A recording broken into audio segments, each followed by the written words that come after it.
Good morning students, कैसे हैं आप सभी। ये मेरा टोटल वीडियो नंबर 127 है। चैप्टर में पढ़ा रहा हूँ एडमिशन ऑफ पार्टनर, जिसका लेक्चर नंबर 28 हम आपके साथ शेयर करेंगे। और आज का टॉपिक होगा problem related to revaluation of assets and liabilities.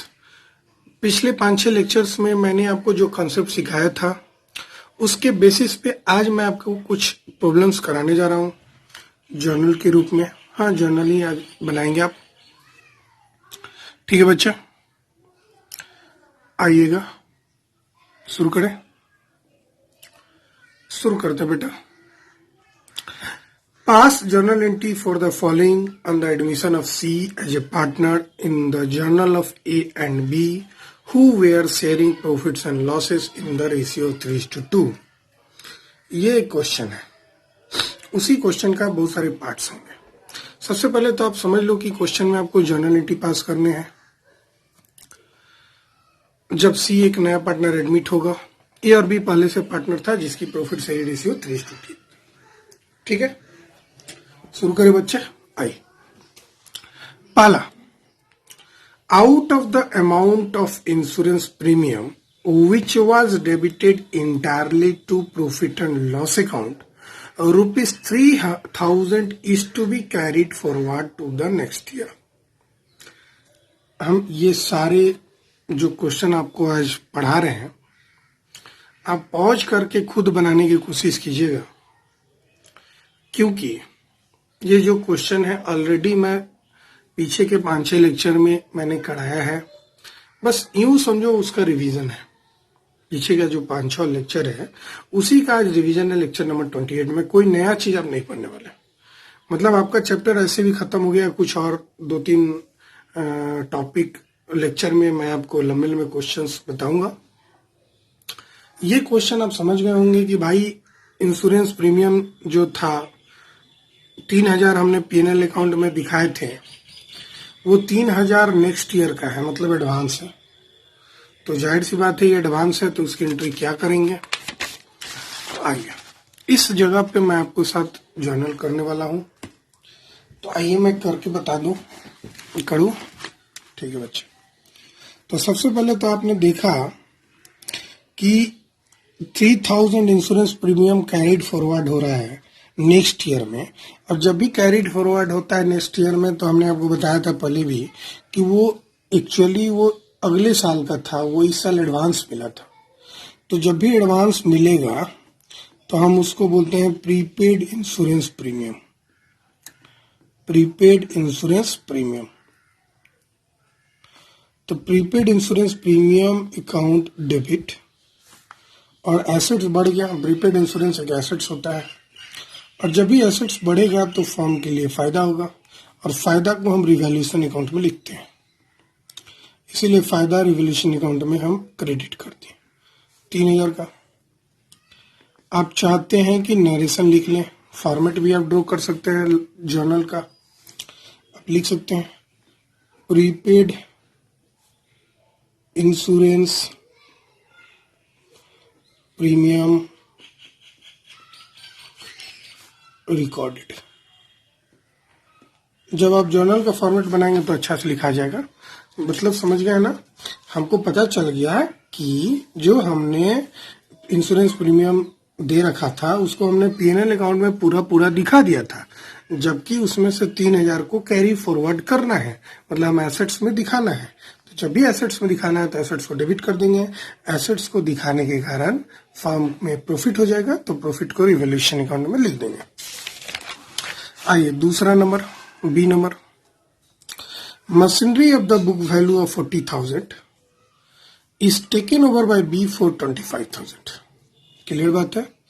एक मशीन थी जिसकी बुक वैल्यू थी। बुक वैल्यू का मतलब जो हमारा बैलेंस शीट होगा ना, बैलेंस शीट में जो एसेट साइड होता है ना, उस एसेट साइड में एक मशीन थी जिसकी बुक वैल्यू थी 40,000। तो उसी को बुक वैल्यू बोलते हैं जो बैलेंस शीट में दिखता है।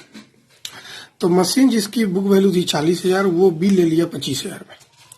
आपने गौर किया यहाँ पे 2 चीज। सबसे पहले नंबर 1 था ये। सबसे पहले आपने गौर किया कि वहां पे मशीन की वैल्यू घट रही है। लेने वाला तो हम समझ रहे हैं, पहले उसको घटाते हैं। तो मशीन की जब भी वैल्यू घटेगी तो मशीन क्रेडिट होगा। कितने से क्रेडिट होगा भाई? भाई 40,000 का चीज अब 25,000 हो जा रहा है। तो बताओ ना कितने से घट गया? तो 10 में से 5 गया 5 और 3 में से 2 1, मतलब 15,000 से घट गया। तो 15,000 यहाँ लिख देंगे। और घटने के कारण फर्म को नुकसान हो गया। नुकसान को हम रिवैल्यूएशन अकाउंट में लिखते हैं डेबिट साइड में। पहले ही बताए हैं एसेट्स के वैल्यू में चेंजमेंट होना को हम रिवैल्यूएशन में लिखते हैं। एसेट्स के वैल्यू में चेंजमेंट होना जिसके कारण प्रॉफिट या लॉस होता है उसको हम रिवैल्यूएशन में दिखाते हैं। दूसरी बात, इसमें दो बात थी। ये जो मशीनरी थी उसको 25,000 में बी ले लेता है, और कोई भी मशीन को अगर कोई पार्टनर लेगा ना तो मशीन तो घट रही है, तो मशीन घटा तो हम उसको तो क्रेडिट कर देंगे, इसमें कोई शक नहीं है। 25,000 का चीज है, हम क्रेडिट कर दिए। वैसे भी मशीन अकाउंट को जब क्लोज करेंगे ना तो मशीन एक बार जितने से डेबिट होगा उतना ही से मशीन को क्रेडिट करेंगे। याद रखिएगा, जब भी मशीन अकाउंट को क्लोज करेंगे तो जितने से डेबिट हुआ है उतने से हमको क्रेडिट करना होगा। तो मशीन पहले से 40,000 से डेबिट है, 15,000 से यहाँ क्रेडिट हो गया, अब 25,000 से यहाँ क्रेडिट कर देंगे। अब बी ले रहा है, अब बी लेगा तो उसका कैपिटल को घटा देंगे। कोई भी एसेट अगर कोई पार्टनर लेता है ना तो उसका कैपिटल घट जाता है, और कैपिटल घटेगा तो डेबिट कर देंगे। कैसे कैपिटल घटेगा? भाई एसेट लेगा तो फर्म का पूंजी घटा ना, पूंजी घटा तो फर्म का वो घटा तो पार्टनर का भी घटा, तो जो पार्टनर लिया उसका स्पेशल घट गया। ठीक है ना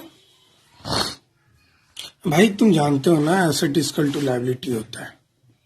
भाई इधर घटेगा तो इधर भी तो घटेगा। अकाउंटिंग इक्वेशन याद है आपको? अकाउंटिंग इक्वेशन आपको याद है ना कि एसेट इक्वल टू लायबिलिटी होता है। तो जब भी एसेट्स में कमी करेंगे तो लायबिलिटी में भी कमी आएगा। ठीक है ना? तो यहाँ पे मशीन बी ले रहा है, तो मशीन बी ले रहा है तो बी का कैपिटल घट जाएगा और मशीन भी घट गया। ठीक है, आइए तीसरे में आइए, C number.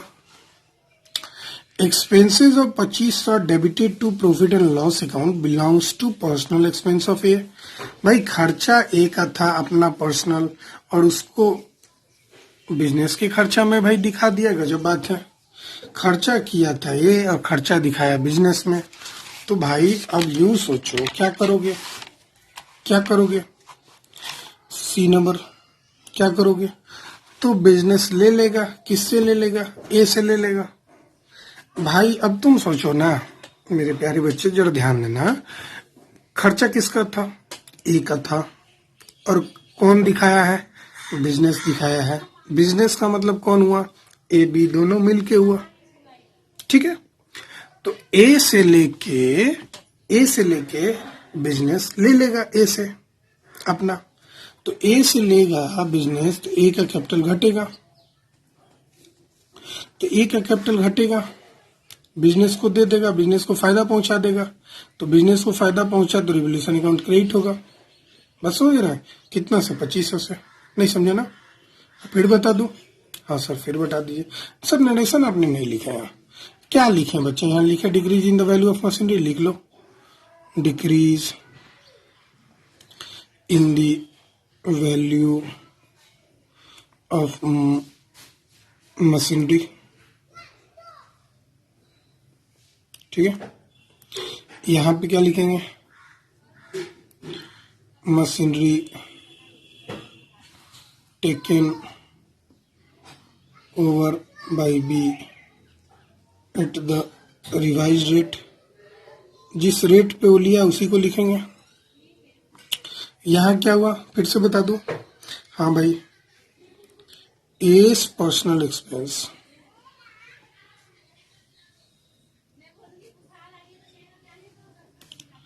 Charged through revaluation account. ठीक है, ये ध्यान से समझने वाला एक टॉपिक है। वैसे तो मैं वहां भी समझाया था पीछे के लेक्चर में, मैं फिर भी समझा दूं। भाई क्या हुआ कि रिवैल्यूएशन क्रेडिट इसलिए हुआ क्योंकि अब ए से हम ले लिए तो वो पैसा किसका है? ए का खर्चा हमने फॉर्म में दिखाया था, फॉर्म के खर्चा में, और फॉर्म ए से लेगा, तो फॉर्म जब ए से लेगा तो ए की खर्च कैपिटल घटेगा, तो ए का कैपिटल घटा दिए हम। अब उस ए का जो खर्चा है, जो फॉर्म लिया है, उसको फॉर्म किसके थ्रू लेगा? डायरेक्ट तो फॉर्म नहीं लेगा ना, तो रिवैल्यूएशन के थ्रू लेगा, तो मतलब फॉर्म के लिए फायदा हो गया, है ना? क्लियर हो गया ना? तो एस कैपिटल अकाउंट दिया तो रिवैल्यूएशन अकाउंट, कोई दिक्कत नहीं सर। आइए डी नंबर में आते हैं। A claim for damages against the form for 23 is to be made. बड़ा सिंपल है, एक लाइबिलिटी बढ़ गया, बस यूं समझो, एक लाइबिलिटी बढ़ गया। लाइबिलिटी बढ़ेगा तो to claim for damages account, और लाइबिलिटी बढ़ेगा तो फॉर्म को नुकसान होगा, फॉर्म को नुकसान को हमको रिवैल्यूएशन अकाउंट में डेबिट करना होगा। हमेशा याद रखना, फॉर्म के लॉस होने वाले चीजों को रिवैल्यूएशन अकाउंट में डेबिट करेंगे, फॉर्म को फायदा होने वाले चीजों को रिवैल्यूएशन अकाउंट में क्रेडिट करेंगे। कितना का था भाई, देखना पड़ेगा क्या, 2300 लिख दिया। नेगेशन लिख देंगे बच्चे, ए लायबिलिटी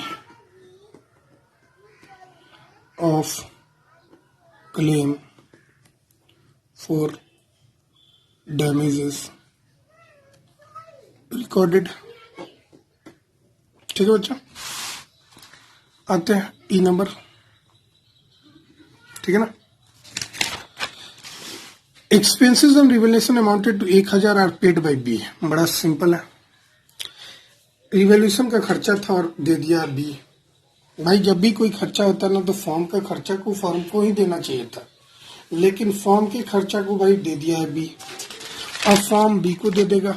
बात समझ रहे हैं? फॉर्म क्या करेगा, बी को दे देगा। नहीं समझे ना? नहीं, जरा देखो, एक्सपेंसेस ऑन रिवैल्यूएशन, इसका मतलब हुआ हम एसेट्स और लायबिलिटी का जो रिवैल्यूएशन करवा रहे हैं उसको, उसमें हमको 1000 का खर्चा गिरा, तो फॉर्म के एसेट और लायबिलिटी का रिवीजन करने समय फॉर्म का खर्चा हुआ, तो देना किसको चाहिए था, फॉर्म को, तो लेकिन पे क्यों किया, बी। मतलब बॉर्न करना था फॉर्म को और पे कर दिया बी, तो फॉर्म जो है बी को दे देगा। तो फॉर्म देखो कैसे बी को देता है, जब भी बी को देगा तो बी का कैपिटल बढ़ जाएगा, तो 20 कैपिटल अकाउंट, और फॉर्म देगा इस खर्चे को, तो फॉर्म के लिए खर्चा होगा, और खर्चा हमको रिवैल्यूएशन के थ्रू दिखाना है ना, लॉस होगा, तो ये जो लॉस है तो फॉर्म का खर्चा है, लॉस है, तो फॉर्म के खर्चा को रिवैल्यूएशन अकाउंट के थ्रू दिखाएंगे, तो रिवैल्यूएशन अकाउंट डेबिट हो जाएगा। नरेशन क्या लिख देंगे भाई, expenses on revaluation paid by B now recorded. ठीक है ना, एफ बढ़े आ गया। Last, a discounted bill of exchange of 2000 was dishonored but no entry has been passed for that। एक बिल था जिसको हमने डिस्काउंट कराया था, जो डिजॉनर हो गया, लेकिन उसका एंट्री नहीं पास हुआ है। जरा समझो, एक बिल था जिसको डिस्काउंट कराया गया था, जो डिजॉनर हो गया, उसका एंट्री नहीं किया गया, मतलब डिजॉनर वाले बिल का एंट्री करना है। ठीक है, जरा ये समझो, हम बिल डिस्काउंट कराए हैं, यानी हम क्रेडिटर हैं, पैसे की हमको जरूरत है। ठीक है, हमने बिल डिस्काउंट की, बिल लिखा होगा तो BR टू डेटर किया होगा, और जब बिल को हम डिस्काउंट कराए होंगे तो bank account DR, discounting charges account DR to BR किया होगा। अब ये डिजॉनर हो गया, उसका एंट्री नहीं हुआ। डिजॉनर जब भी होता है ना तो ये एंट्री रिवर्स हो जाता है और ये एंट्री रिवर्स हो जाता है और दोनों को कंबाइन कर देते हैं। याद करो। और नहीं याद है तो हमेशा याद रखना, डिजॉनर में हम गर्दन किसका पकड़ते हैं भाई? डेटर का। और टू जो भी कंडीशन होगा उस कंडीशन को लगा देंगे। डिस्काउंटिंग वाले कंडीशन में बैंक होगा। तो इसका बड़ा सिंपल सा एंट्री है बच्चा। क्या? तो हमने बोला कि डेटर का आप गर्दन पकड़ेंगे तो डेटर अकाउंट डीआर। तो जो भी कंडीशन हुआ, कंडीशन डिस्काउंट का था तो बैंक होगा। मैच्योरिटी का होता तो बीआर होता। वैसे बिल सेंट फॉर कलेक्शन होता तो बिल सेंट फॉर कलेक्शन लिखते हैं यहाँ पे। तो जो भी कंडीशन होगा, ये इंडोर्सी का होता तो इंडोर्सी का नाम लिख देते हैं। यानी कहने का मतलब है जब भी कंडीशन होता है ना डिजॉनर का, तो हम गर्दन पकड़ते हैं डेटर का, मतलब डेबिट को, डेटर को हमेशा डेबिट कर देंगे फिर से हम, और बैंक मतलब जो कंडीशन होगा उसको क्रिएट कर देंगे। ये लर्न कर लो, नहीं तो इस तरह दो एंट्री पास करके डिजॉनर की एंट्री बना लो। ये डिजॉनर की एंट्री है। तो डिजॉनर की एंट्री में हमेशा क्या होता है ना, दो एंट्री का रिवर्स होता है। ठीक है। तो ये 11th की बात है बच्चे। अभी तो 11th है नहीं, आप 12th में हो। तो 12th में भाई रटने वाला दिमाग लगाओ, भूल गए होगे तो मैं फिर से बता दूं। हम जब भी डिजॉनर होगा डेटर हमेशा डेबिट होगा। अब जो कंडीशन होगा, कंडीशन मतलब 4 कंडीशन होता तो याद करो। अब ये तो याद रखना पड़ेगा। मैच्योरिटी तो बीआर, डिस्काउंटिंग तो बैंक, इंडोर्सी तो endorsee, bill sent for collection तो बिल सेंट फॉर कलेक्शन। यहाँ पे लिख देंगे चारों में से कोई भी। तो अभी तो बैंक वाला लिख देंगे। ठीक है। कितना का भाई हुआ था? 2000 का। ठीक है। नरेशन क्या लिख देंगे भाई? क्या लिखोगे बताओ ना। Discounted bill of exchange dishonoured. आपने तो सिर्फ डिजॉनर का एंट्री किया ना, तो यहाँ पर रिवोल्यूशन में जाएगा नहीं। डिजॉनर की एंट्री में रिवोल्यूशन से क्या लेना देना है? तो बहुत सारे एंट्री ऐसे होते हैं जहाँ रिवोल्यूशन नहीं जाता है, बच्चे जबरदस्ती इसको रिवोल्यूशन में डाल देते हैं। तो रिवोल्यूशन अकाउंट बनाने का ये जर्नल एंट्री हमारे मकसद इसलिए ये है समझाने का कि होता क्या है ना कि बहुत बार ऐसा होता है कि आपको रिवोल्यूशन अकाउंट में डालना ही नहीं होता है, और आप तो चूंकि आपको क्वेश्चन में बोला रिवोल्यूशन अकाउंट डालना है, तो जितने एडजस्टमेंट आप पढ़ते हैं सारा का सारा उठा के रिवोल्यूशन में डाल देते हैं। तो लो भाई यहाँ आप गलती कर देते हैं। क्वेश्चन बोला है उसके अकॉर्डिंग करेंगे। जहां पर रिवोल्यूशन से कोई लेना देना नहीं है तो आप रिवोल्यूशन में डाल दीजिएगा तो आपका गलत हो जाएगा, एकदम गलत हो जाएगा। तो इसलिए आपको बहुत ध्यान देना है, बहुत सावधानी देना है। इस वाले केस में आपको तो डिस्काउंटिंग का एंट्री करना था डिजॉनर का, तो आप डिजॉनर किए तो इसमें रिवोल्यूशन तो आएगा नहीं। लेकिन उसी क्वेश्चन में जरा आगे पढ़िए। Book value of debtor before dishonour, मतलब डिजॉनर के पहले बुक वैल्यू जो था वो 40,000 था। प्रोविजन फॉर डाउटफुल डेब्ट at 5% is to be created against debtor. मतलब ये जो क्वेश्चन है यहां से शुरू हो रहा है। एफ नंबर अभी खत्म नहीं हुआ है। एफ नंबर यहां से शुरू होता है। A discounted bill of exchange of 2000 was dishonoured but no entry has been passed for that, और यही कंटिन्यू रहता है। बड़ा मजेदार बताया। Book value of debtor before dishonour of bill was 40,000। Provision आपको 5% क्रिएट करना है डेटर के अगेंस्ट में। अब लो भाई यहाँ फिर आप फंस गए। एकदम यहाँ फंसने ही फंसना है। जो विद्यार्थी यहाँ ध्यान नहीं देगा 100% फंसना है। मैं टिकी है, एकदम फंसाएगा ही। और मोस्ट ऑफ द स्टूडेंट, हम बहुत तेज बच्चे का बात नहीं कर रहे हैं, बहुत सारे बच्चे क्रीस होते हैं, तो मैं उनके लिए नहीं बात कर रहा हूँ। मैं एक एवरेज स्टूडेंट था, मैं अपने जैसे बच्चों के बारे में सोच के पढ़ाता हूँ।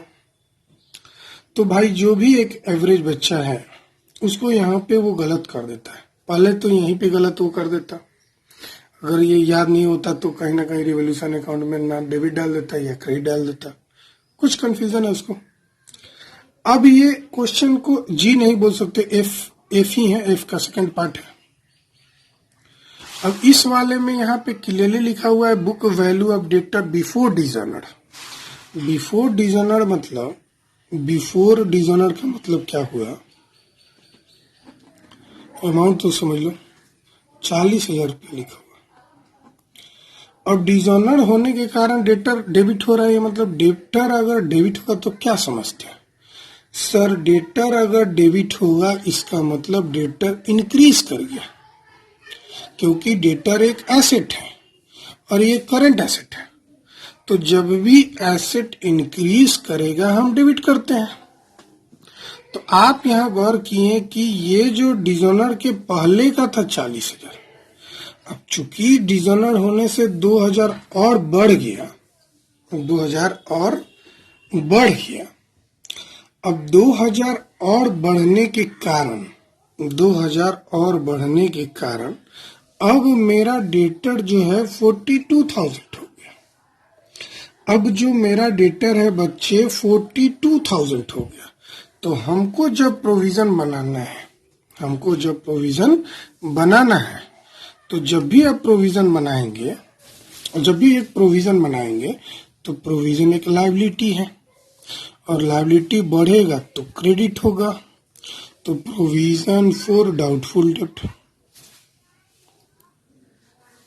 डाउटफुल डेप्ट अकाउंट, और लायबिलिटी बढ़ने के कारण फर्म को नुकसान हो गया, नुकसान को रिवैल्यूएशन अकाउंट में आप डेबिट कर दोगे।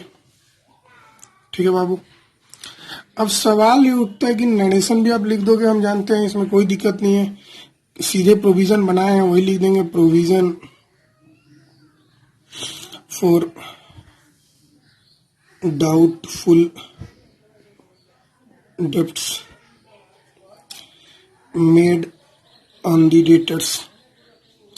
अरे आपने प्रोविजन बनाया है तो लायबिलिटी को बढ़ाया है, और लायबिलिटी को बढ़ाया है यानी कि रिवोल्यूशन में लॉस दिखा दिए। लेकिन सवाल ये उठता है, जरा रेड पेन से मैं बता दूं, अब सवाल ये उठता है कि सर हम लोग अमाउंट कितना लिखेंगे? तो भाई उसी को तो समझा रहे थे यहाँ ऊपर। पहले डिजॉनर के पहले मेरा डेटर था 40,000, चूंकि डिजॉनर होने के कारण डेटर बढ़ गया, अब बढ़ा तो डेबिट हुआ, तो बढ़ेगा तो हम फिर से अब डेटर बढ़ा देंगे। अब मेरे पास डेटर है 42,000, इसका 5% हमको प्रोविजन बनाना है। इसका बहुत सारे बच्चे आंख बंद करके इसका बना देते हैं, तो जब आप इसका बनाइएगा तो ये आपका गलत हो जाएगा, रॉन्ग हो जाएगा बच्चे। किसी भी कीमत पे, किसी भी सूरत में आप ऊपर वाला 40,000 का नहीं निकालेंगे, किसी भी सूरत में आप 40,000 का नहीं निकालेंगे। अब जब भी निकालेंगे तो बच्चे 42,000 का निकालेंगे। अब 42,000 का 5% निकालने के लिए आप तो हमसे तेज हैं। 2 0 2 0 कट गया, 5 0 0, 5 2 10, 5 4 20 और 1 2100। तो आप यहाँ पे 2100 लिख देंगे। ठीक है बच्चे। अब एक और प्रॉब्लम, इस क्वेश्चन में बच्चे यहीं तक बना के छोड़ देते हैं, लेकिन एक जी एंट्री भी पास होगा। भाई इतना आपको रिवॉल्यूशन अकाउंट का क्वेश्चन है और क्वेश्चन यहां से शुरू हो रहा है, यहां से शुरू हो रहा है, तो आपको प्रॉफिट और लॉस जो रिवॉल्यूशन पे हुआ उसका एंट्री करना होगा। अब एंट्री देख के प्रॉफिट और लॉस निकालने का सोचते हैं। ठीक है, यहाँ रिवैल्यूएशन क्रेडिट हुआ है 3,000, जरा लिखते जाओ शॉर्टकट, रिवैल्यूएशन क्रेडिट और रिवैल्यूएशन डेबिट। तो रिवैल्यूएशन क्रेडिट हुआ 3,000 से, आगे बढ़ो। दूसरे में रिवैल्यूएशन डेबिट हुआ 15,000 से, तो रिवैल्यूएशन डेबिट हुआ 15,000। तीसरे वाले में कुछ रिवैल्यूएशन नहीं हुआ, चौथे वाले में रिवैल्यूएशन फिर से क्रेडिट हुआ 2500, तो क्रेडिट कर दो 2500।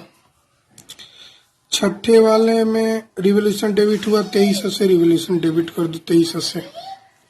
ऊपर पढ़ो, रिवॉल्यूशन डेबिट हुआ 1000 से, तो रिवॉल्यूशन फिर से डेबिट कर दो 1000।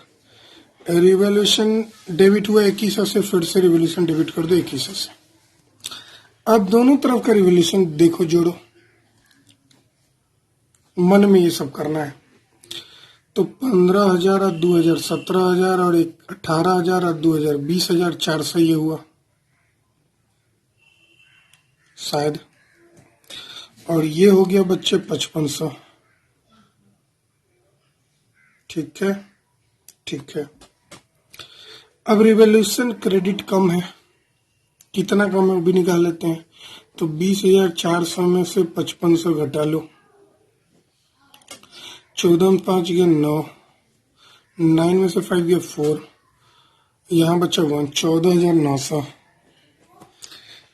यानी आप गौर कर रहे हैं कि रिवैल्यूएशन जर्नल एंट्री के थ्रू हम आपको प्रॉफिट एंड लॉस का डिस्ट्रीब्यूशन सिखा रहे हैं, वैसे रिवॉल्यूशन अकाउंट भी बनाना सिखाएंगे।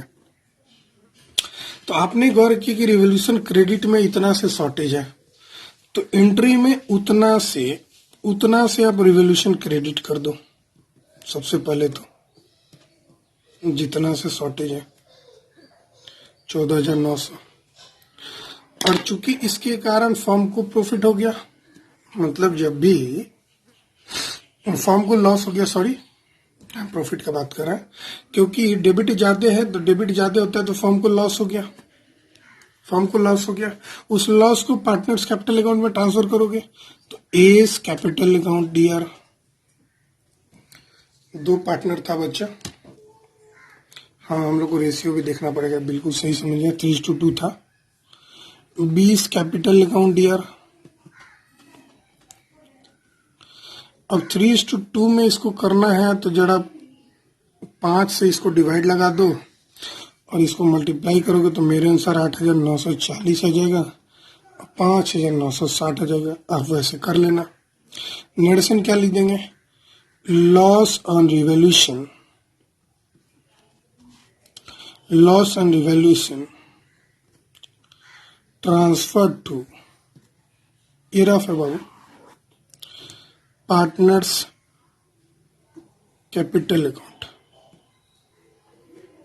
इन old ratio, in old ratio, old ही रेशियो में होगा। एकदम सही समझे आप। मतलब इस क्वेश्चन को कंप्लीट बनाना था। बहुत सारे बच्चे एफ तक जर्नल एंट्री बना के छोड़ देते हैं, उनका 1 मार्क्स कट जाएगा। ये एक एग्जाम में क्वेश्चन आया था, उस वक्त आपको जर्नल एंट्री बनाने थे। देखो ना कितने जर्नल एंट्री है, 1 2 3 4 5 6 7 8, टोटल 8 जर्नल एंट्री और एक ए। तो जहां पे एक 9 हो गया, तो टोटल 9 जर्नल एंट्री हुआ, जिसमें 2 हुआ है, उसको मिला के 1 नंबर हो जाएगा। ठीक है ना बच्चे। तो करीब करीब ये 8 मार्क्स का एग्जाम में क्वेश्चन था और यहाँ पे जाके एंड होता था। ठीक है ना। तो इस तरह के क्वेश्चन को बनाते समय जरा ध्यान देना, इस तरह का क्वेश्चन एग्जाम में इस बार जरूर आएगा। तो अगर आपसे सिर्फ बोलता है रिवॉल्यूशन अकाउंट बनाना है, सिर्फ बोलता है कि रिवॉल्यूशन अकाउंट बनाना है, इसी क्वेश्चन को रिवॉल्यूशन अकाउंट में कैसे बनाते हैं। चूंकि हमने रिवॉल्यूशन अकाउंट का फॉर्मेट ऑलरेडी बता दिया था, तो आपको शुरू से ही देखते जाना था।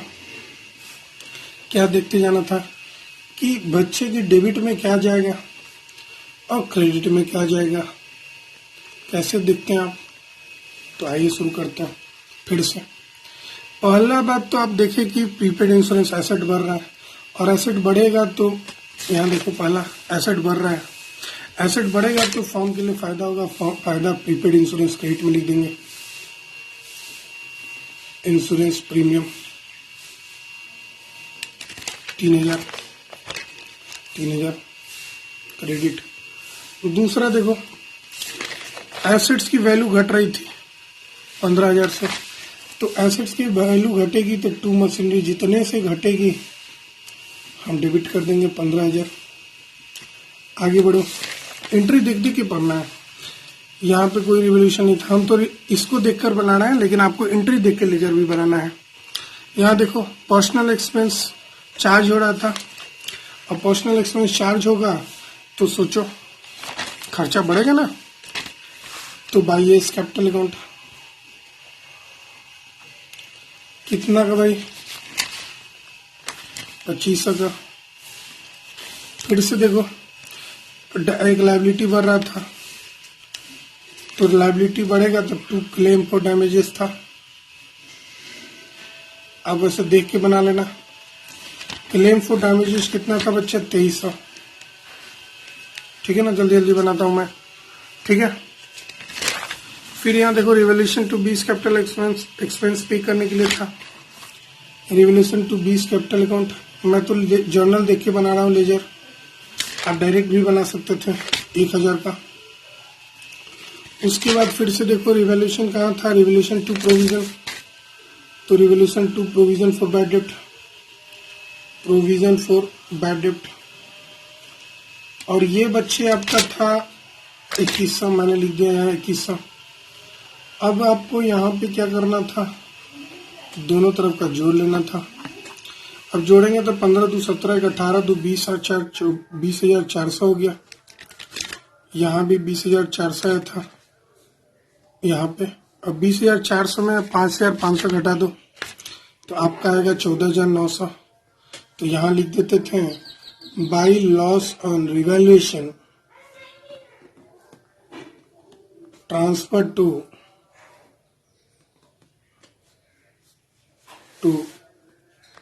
S capital account, B's capital account. और यहाँ पे